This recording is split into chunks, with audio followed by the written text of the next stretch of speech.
some years ago, before Terminator came out, I began to hear from people, gee, there's this script that they were going to shoot that reads an awful lot like your script for Soldier that you did on Outer Limits years ago. Now, Soldier had, of course, been available on videocassette for many years. Demon with the Glass Hands, which I did for Outer Limits, had won all the awards, but Soldier was right there in popularity.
So we applied to Hemdale Films for a copy of the script, and they refused to let us see it.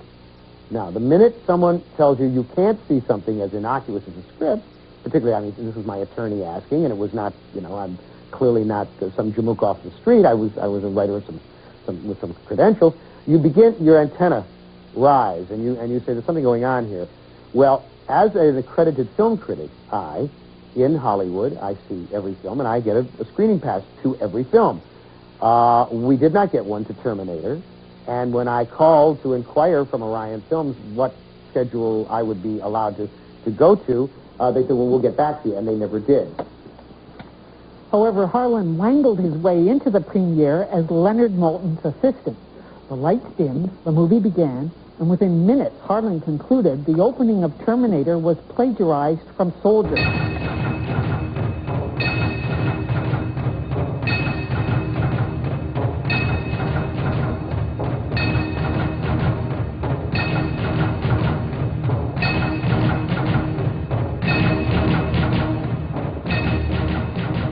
I was born 10 days ago. A full-grown man born 10 days ago.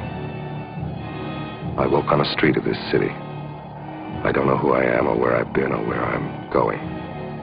Someone wiped my memories clean. And they tracked me down and tried to kill me. Why? Who are you? I ran. I managed to escape them the first time. We've been altered to look like humans. It was necessary to come back into time and find you. Why? We're at war. What do you want with me? You're the last hope of Earth. At that point, we made noises to Hemdale that we really think we should sit down and talk about this. Almost instantly, a number of very interesting things happened. The first thing that happened was that the editors of Starlog magazine called me and said, we're getting a lot of heat all of a sudden from James Cameron and Gail Ann Hurd. And I said, on what grounds? Well, what had happened was they had interviewed Cameron prior to the film's release.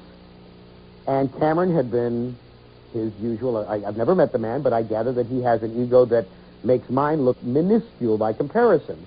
And that in the course of his interview, someone had said to him, where did you get the basic conception for Terminator? And his response was, oh, I ripped off a couple of Outer Limits segments. When the Starlog interview went to print, that exchange had been deleted, thanks to pressure from Hemdale Films. But Harlan had worked for Starlog in the past, so someone slipped him a copy of the original transcript. The next piece of proof popped into place when Harlan got a call from an old friend, screenwriter Tracy Torme. Well, he had been on the set as they were shooting, and he was talking to Cameron, and he said, "Where'd you get the idea for this?" And Cameron said to him, "Oh, I ripped off a couple of Ellison's short stories and a couple of Ellison's Outer Limits segments." I mean, he used my name.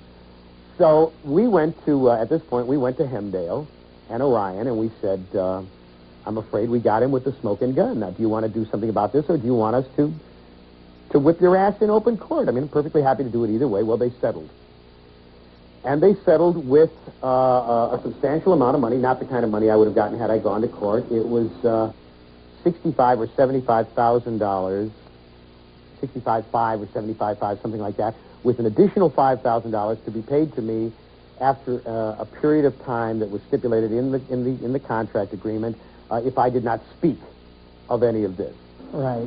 The other part of the contract agreement, which was very important, was that every copy of the film thereafter, whether on video cassette or laser disc, on cable TV or commercial TV, would say, "The producers wish to acknowledge the works of Harlan Ellison." And I said to them, if Cameron had come to me before he did the Terminator and said, "I really love Soldier, I got another take on it, do you mind if I work that field?" I'd have said, "With my blessings, kiddo. Just at the end, when you mention Coca-Cola for giving you, free Cokes on the set, just mention, and thanks to Harlan Ellison." They'd have had it for nothing. And anyone can have it for nothing. Any of my work for nothing if they ask me and they say, "I got a great idea here, I'd really like to take off from this. Do you mind if I work?" If they acknowledge that that's where it came from, I don't want a dime of their money. I don't want a dime of their credit. All I want is equal time for creators.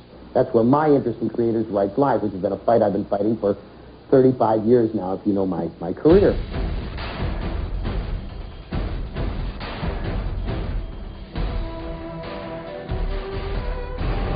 Agent Ellison, welcome to New Mexico.